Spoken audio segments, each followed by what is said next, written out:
Le document, qui se compose de 5 chapitres et compte 27 articles distincts, met en cause la position de la France qu'il décrit comme un refus persistant de reconnaître de manière explicite les crimes qu'elle a commis à l'époque coloniale. Pour les auteurs du texte, cette attitude justifie pleinement la proposition de loi dont ils sont à l'origine, laquelle a pour objectif de préserver la nation historique nationale et d'exiger des excuses officielles de la part de Paris. Ces excuses sont présentées comme un préalable nécessaire à toute forme de réconciliation mémorielle entre les deux nations.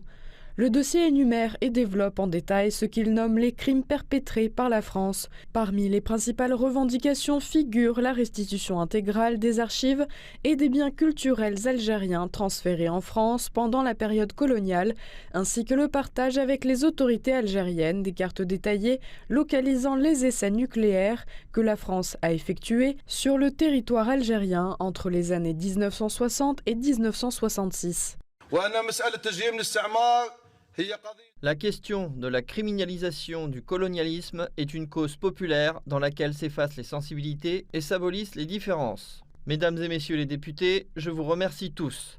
Notre présente séance n'est pas une simple procédure parlementaire ou routinière, mais bien un acte éminemment souverain, une prise de position morale explicite et un message politique clair exprimant l'attachement de l'Algérie à son droit inaliénable et sa fidélité au sacrifice de son peuple et au message de ses martyrs.